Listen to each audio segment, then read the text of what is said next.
She moved behind the bar with practiced invisibility, pouring drinks and absorbing secrets. 7 years in this Montana town had taught Sariel Thorne how to blend into the background perfectly.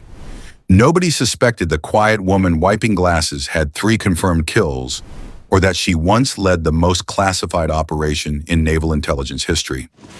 Tonight, that carefully constructed anonymity shattered when 4 Navy SEALs walked through the door of the Copper Still, and their leader's eyes widened with impossible recognition. She was supposed to be dead. Now the ghosts of Caracas had finally caught up with her. The Copper Still glowed like a lantern in the growing darkness, a refuge of warmth against the Montana winter that had settled over Pinewood. Through frosted windows, locals could be seen laughing and unwinding after another workday. It was Friday night, and the bar hummed with the familiar energy of a small town where everyone knew everyone. Behind the worn oak bar, Sariel Thorne moved with quiet efficiency, her hands never still.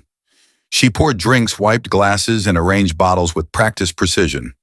Nothing wasted, nothing showy.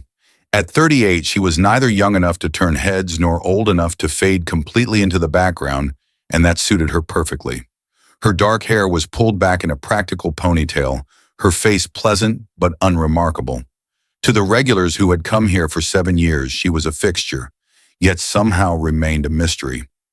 A careful observer might have noticed certain things, a scar peeking from her collar as she reached high for a bottle, the way she positioned herself with sightlines to all entrances, how she clocked every new person who entered, assessing them in a split second before returning to her tasks. The door opened, bringing a gust of Montana winter that momentarily silenced the room. Sheriff Braddock entered, stomping snow from his boots. His weathered face scanned the crowd automatically before his eyes settled on Sariel.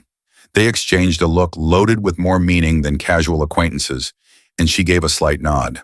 The conversations resumed as Braddock made his way to the bar, settling onto a stool in the corner, where he could observe the room. Club soda, he said, though Sariel was already preparing it. After 7 years, she knew his Friday routine. Quiet weeks, she asked, sliding the drink toward him. Until today, he replied, keeping his voice low. They're asking questions about you. Sariel's hands continued preparing a martini for Lorene, not a tremor to betray her. Who men in suits not local? Said they were with the Department of Defense, but their IDs seemed odd. Wanted to know how long you'd been in town where you came from. I told them what everyone knows, which is next to nothing. Thank you, she said simply. I've never asked questions, he said, using the nickname that never quite fit her. You came to town, bought this place from old Joe, kept your head down, paid your taxes. Whatever brought you to Pinewood, it's your business.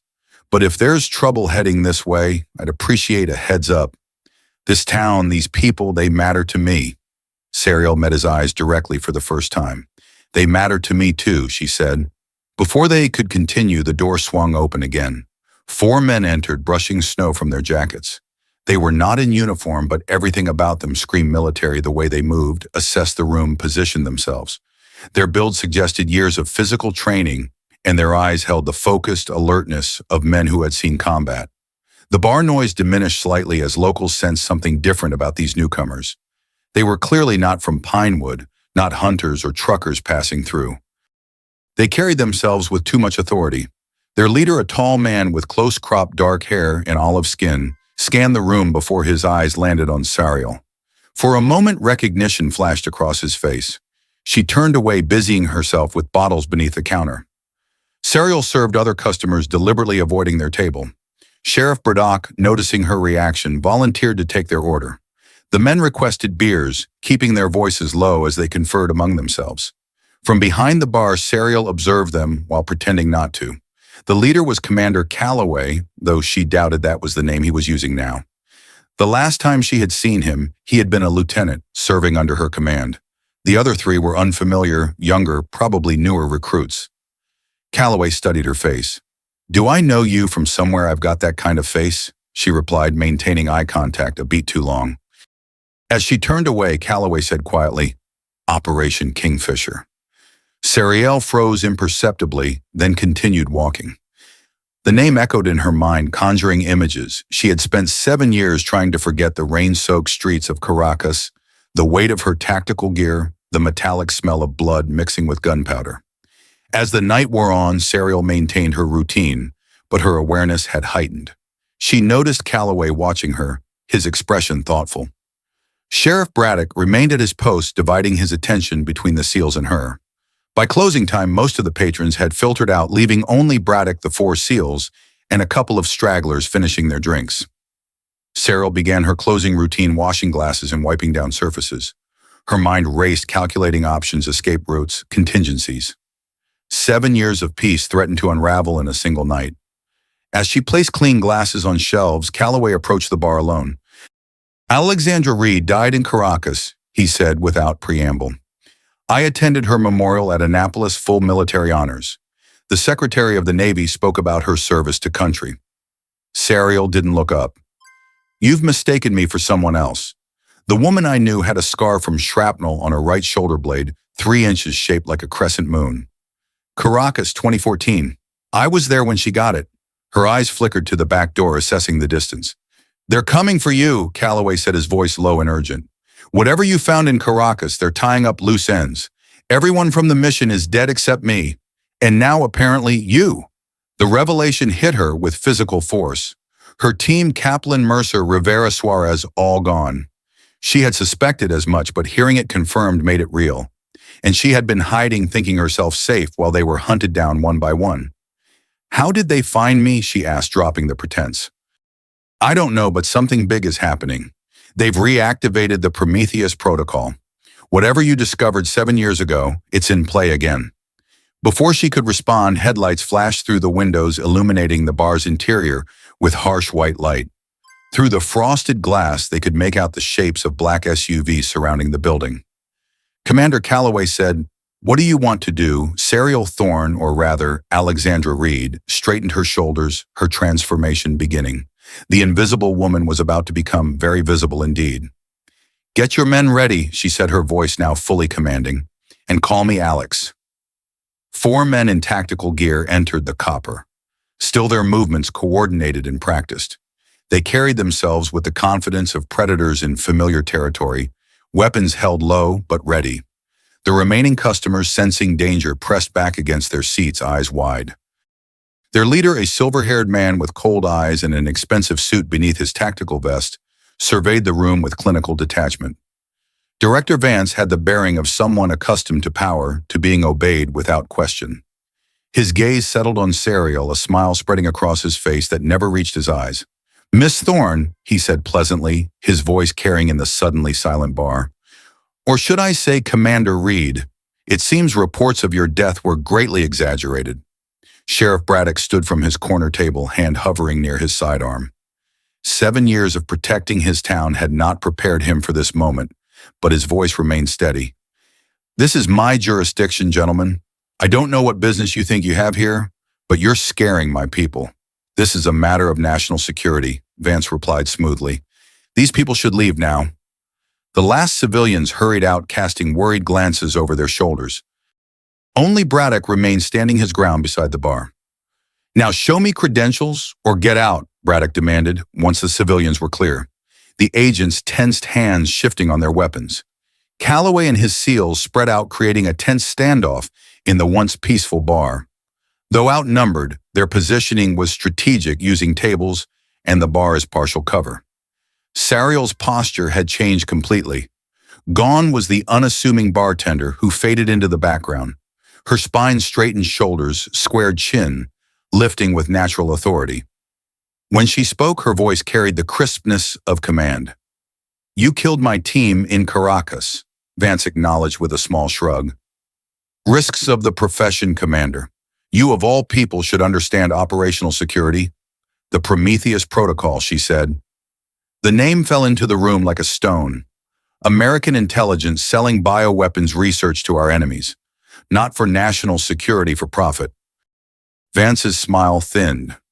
As far as the world is concerned, Commander Reed perished heroically in service to her country. A convenient narrative. "Wouldn't you agree?" Sariel reached beneath the bar, her movement deliberate. Everyone tensed, fingers moving to triggers. The agents raised their weapons fractionally. Calloway and his team shifted their stances. "Ready." Instead of a weapon, Sariel produced a small thumb drive, holding it up between two fingers. I mailed copies to 27 news outlets around the world, with instructions to publish the contents if I don't reset a digital timer every week. I've been doing it for 7 years. Vance's smile faltered for the first time. You're bluffing. I had 7 days to plan my death, Director. 7 days between discovering what you were doing and the ambush that killed my team. I made contingencies. Vance signaled his men with a subtle gesture. They raised their weapons, fully aiming at Sariel and the SEALs. In a blur of movement, Alexandra disarmed the nearest agent, twisting his arm and using him as a shield while drawing his sidearm in one fluid motion. The transformation was complete. The invisible bartender replaced by a formidable operator whose muscle memory had not faded with 7 years of pouring drinks. The SEALs instantly moved to her side weapons aimed at Vance's team. The standoff escalated, each side assessing the other's capabilities and resolve. Commander Reed was awarded the Navy Cross posthumously. Calloway announced, his voice carrying the weight of respect. Her service record remained classified, but every SEAL knew what she did in Tehran and Damascus. One by one, the SEALs rendered a formal salute to Alexandra, their free hands moving crisply to their foreheads in acknowledgement of her rank and service. The gesture, performed while maintaining their aim on Vance's men, carried profound meaning in this context. Sheriff Braddock watched in amazement as the woman he thought he knew revealed her true self. For 7 years, he had shared casual conversations with her, respected her privacy, even developed a friendship of sorts. Never once had he suspected the truth, that the quiet bartender who remembered everyone's drink preferences had once commanded elite military operations. "Stand down," Director Alexandra commanded, "or this ends badly for everyone." "I don't think so." All eyes turned to the doorway. A woman in a dark suit stood framed by the winter night, flanked by agents in FBI windbreakers. She held up credentials with steady hands. "Assistant Director Keller, FBI. Director Vance, your presence is requested in Washington immediately. Secretary Lynch has questions about unauthorized operations on U.S. soil." Vance's expression darkened. "This is an intelligence matter, not a bureau concern. When it involves potential treason, it becomes our concern," Keller replied evenly. "We have been monitoring suspicious financial transactions linked to your private accounts for months. Commander Reed's evidence was the missing piece." Vance's men looked to him for direction, their weapons still raised but their confidence shaken. "Your men should lower their weapons," Keller advised. "Unlike you, they might still have careers after tonight if they cooperate." After a tense moment, Vance gave a slight nod, and his agents slowly lowered their weapons. The SEALs maintained their positions, looking to Alexandra for direction. "Stand down," she told them, lowering her own borrowed weapon. "But stay alert." FBI agents moved in, securing Vance and his team. As they were led outside, Keller approached Alexandra. "Commander Reed, we have a lot to discuss." "Not Commander," Alexandra corrected. "Not anymore." "That's not what your file says," Keller replied. "As far as the Department of the Navy is concerned, you've been on deep cover assignment. Your rank and benefits have continued to accrue in your absence. Now we need your testimony. The Prometheus Protocol wasn't just Vance, it reaches higher. Your life here will need to be put on hold." Alexandra looked around the bar that had been her sanctuary for 7 years. The worn wood, the familiar bottles, the quiet corner where she had rebuilt herself piece by piece after Caracas. "I'll need some time," she said finally. "You have until morning," Keller replied. "We'll have agents stationed outside for your protection tonight. Be ready to leave at 0800. After the FBI and Vance's team had departed, leaving only Alexandra Braddock and the SEALs in the empty bar, silence descended. Years of secrets suddenly exposed. 7 years, Braddock said finally. 7 years pouring drinks and listening to Gunderson's fishing stories. "And all this time you were what, a Navy SEAL, naval intelligence," Alexandra corrected. "Special operations." "The SEALs and I worked together occasionally." She was the best, Calloway added. "When they told us she died in Caracas, half the special operations community went into mourning. The other half didn't believe it." Braddock shook his head, trying to reconcile the woman he knew with this new reality. Why here? Why Pinewood? "It was supposed to be temporary, somewhere to hide while I figured out my next move. But then weeks turned into months and months into years. Somewhere along the way, this place became home." Calloway approached, respect evident in his bearing. "Commander, what do you need from us?" "Information," Alexandra said. "Everything you know about the reactivation of Prometheus, who's involved, what they're planning. And Braddock, I need you to look after this place while I'm gone." Braddock nodded, a small smile breaking through his concern. "I've been doing that for years anyway." Alexandra moved behind the bar one last time, pouring drinks for everyone. As she handed them out, the gravity of the moment settled over the group. "To unfinished business," she said, raising her glass. They drank in silence, the future uncertain, but the path forward clear. After 7 years of hiding, it was time to face the truth. 1 month later, Alexandra Reed stood before a panel of admirals in a secure hearing room at Naval Intelligence Headquarters in Washington, D.C. Gone was the casual attire of a small-town bartender, replaced by her formal naval uniform with commander insignia that felt both foreign and familiar. Her dark hair was pulled back in a regulation bun, her posture military straight as she testified. Behind her, large screens displayed evidence from the Prometheus Protocol, financial transactions, encrypted communications, photographs of clandestine meetings between American officials and foreign agents. The evidence she had safeguarded for 7 years, combined with what the FBI had gathered, painted an undeniable picture of treason at the highest levels. "For the record, Commander Reed," Admiral Langston said gravely, "please explain why you chose to remain officially deceased for 7 years rather than bringing this evidence forward through proper channels." Alexandra met his gaze steadily. "After witnessing the ambush that killed my team, it became clear the conspiracy reached high into our intelligence community. I had no way of knowing who could be trusted. And the fail-safe you created with the news organizations," Admiral Winters asked. "An insurance policy, sir. I programmed a secure server to release encrypted files to 27 news outlets if I failed to enter a passcode every 7 days. The encryption key would follow 1 week later. In your professional assessment, Commander, what was the ultimate objective of the Prometheus Protocol?" Langston asked. "Money, sir," Alexandra said firmly. "The research being sold could advance biological weapons programs by decades. North Korea, factions in Iran, non-state actors all paid premium prices. The total financial gain exceeded $2 billion. The admirals exchanged glances, the weight of betrayal evident in their expressions. The hearing continued for hours, Alexandra answering questions with precision and clarity. When it concluded, the panel stood in unison, a mark of respect rarely shown to a witness. "Commander Reed," Admiral Langston said, "your country owes you a debt that can never be fully repaid. Your actions preserved national security and likely saved countless lives." In the corridor outside, Alexandra watched as Director Vance and several high-ranking officials were led away in handcuffs, their faces ashen with the realization that their power could not shield them from consequences. Assistant Director Keller approached with a rare smile. "That went well. The Attorney General is personally overseeing the prosecution. No deals, no classified proceedings to protect reputations." Alexandra nodded, relief mixing with a strange emptiness. For 7 years, protecting this information and staying hidden had been her purpose. Now that it was over, she found herself adrift, uncertain of her path forward. Outside, reporters crowded the steps, camera flashes strobing as Alexandra emerged, flanked by Keller and Calloway. "Commander Reed, how does it feel to return from the dead?" one shouted. "Will you be resuming active duty?" another pressed. Alexandra raised a hand, silencing them. "I have no comment on the proceedings inside. As for my status, that is still being determined. Pinewood is home now." And with that, she moved through the crowd toward Sheriff Braddock, who waited quietly at the perimeter. 2 weeks later, the Copperstill reopened its doors. Word had spread quickly through Pinewood about Sariel Thorne's true identity, transformed from local gossip to national news. Alexandra stood behind the familiar bar, arranging bottles with the same precision she had always shown.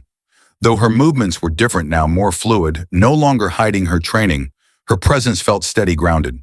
The door swung open and Mayor Gunderson entered, first followed by a stream of locals.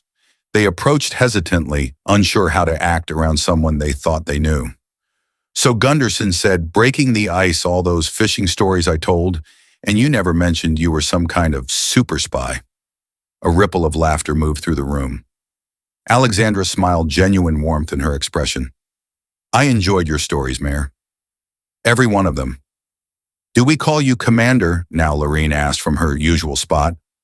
"Sariel is fine," she replied, pouring Lorene's gin and tonic without being asked. That name may have been created for a cover, but it became part of who I am. The tension began to dissolve as locals reclaimed their usual seats, ordering their familiar drinks. The new knowledge had changed things, but the foundation remained. This was still their bar, and she was still the woman who had served them faithfully for 7 years. Sheriff Braddock sat at the bar watching her work. "Takes some getting used to," he said, finding out the woman serving drinks was one of the most decorated special operators in naval history. "I'm still me," she answered softly, sliding his club soda across the bar. "Just all of me now." The door opened again, and Calloway entered with his team now in civilian clothes. The locals made room, curious but welcoming. Someone bought them around, and introductions were made, bridging the gap between Alexandra's two worlds. Alexandra raised her glass. "To invisible women. May they be seen when they choose." Glasses clinked around the room as townsfolk and seals drank together, the strange new reality settling into place. Later that night after closing, Alexandra stood alone in the quiet bar. She moved through her familiar routine, cleaning glasses, wiping surfaces. But now she moved as a whole person, no longer hiding parts of herself. She had made her decision. The Navy had offered her a role that would allow her to consult on operations while maintaining the copper still. It was not a perfect solution, but it gave space for both sides of her identity. The thumb drive that had held her insurance policy for 7 years now sat empty in her pocket, its purpose fulfilled. The weight of secrecy had lifted, replaced by new responsibilities and possibilities. She looked around the bar that had been her sanctuary and was now simply her home. Pinewood had given her more than a hiding place, it had given her belonging. 7 years ago, she had chosen to die rather than betray her principles. Now she had been given something rare, a second chance at life, whole and unhidden. Outside, the Montana night wrapped around the small town stars, brilliant in the clear sky. Tomorrow would bring new customers, perhaps curiosity seekers drawn by the news. Life would continue its imperfect, unpredictable course. Alexandra locked the door behind her and walked the quiet street toward her small house at the edge of town. Her steps were lighter than they had been in years. The ghosts of Caracas would always be with her, but they no longer defined her. She was Alexandra Reed, Commander, Naval Intelligence. She was Sariel Thorne, owner of the Copper Still. She was both, and she was whole.